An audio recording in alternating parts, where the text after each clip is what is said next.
VASL for Support for Carers has been around for 6 years now, and it's funded by the County Council. Originally it was in the 7 districts, but they decided that for carers to have instant access to support, they devised a helpline, and part of that was a tender that went out that VASL won.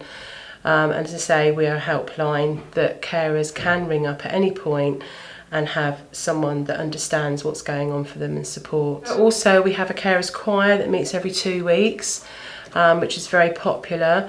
We send out a newsletter that's full of relevant information for carers that we collate with other organisations twice a year.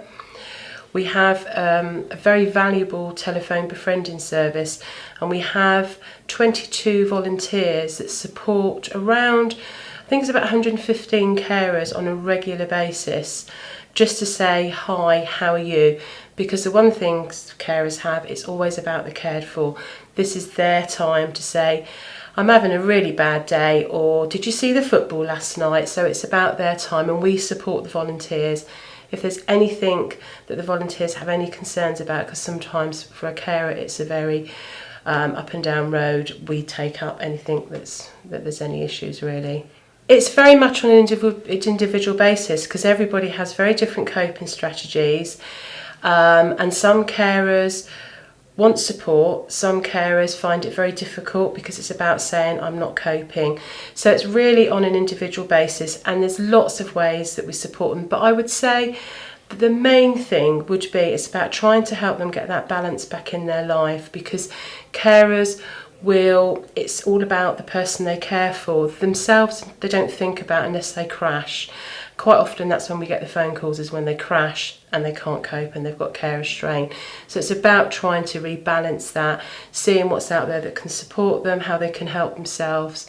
So it's a real range, so it's very difficult, and like I say, no two carers are the same. We do an assessment of the carer. So first of all we listen, because that's the main thing. For some carers, they've maybe never spoken to anybody about the situation, and it's about just reassuring them that it's okay to feel like this, this is okay.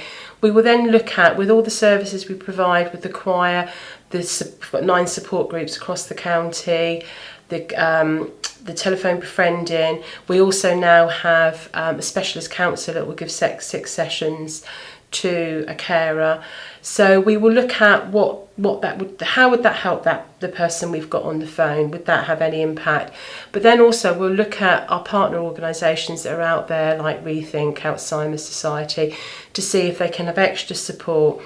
And the big thing that we will look at is if they had a carers assessment, which is a county council initiative that is about looking at what support can they have to help them carry on caring.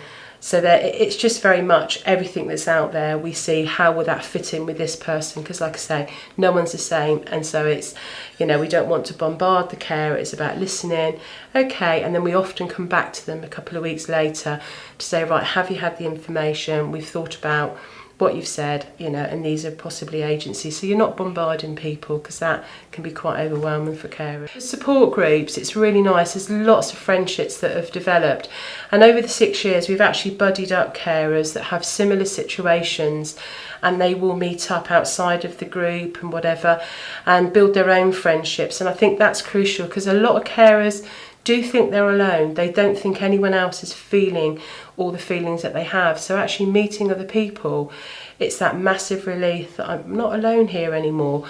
And it's great that they do meet outside the groups.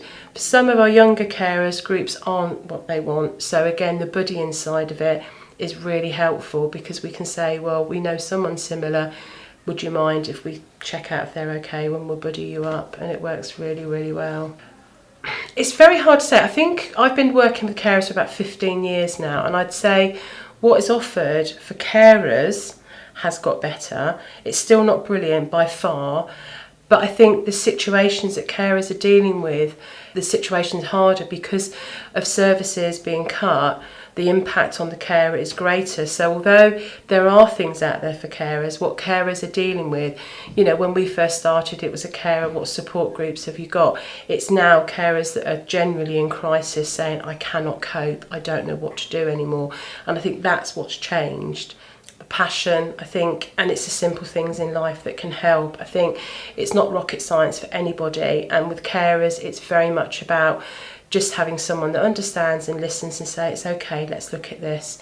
And I love it. I just absolutely love working with people anyway, but with the carers in particular, because you see the impact it has, and sometimes you feel quite humble when you step back and feel, well, I haven't really done a lot, but for them it's been massive and it's made such a difference and impact on their life. On an average quarter, every 3 months, we will identify around 200 new carers, but we're ongoingly supporting an average of about between 400 and 500 carers. Then on our database, since we've been up and running since 6 years ago, we have supported around 6,870 carers, and obviously over time cared for have passed away, or the carer, but we have constantly supported that.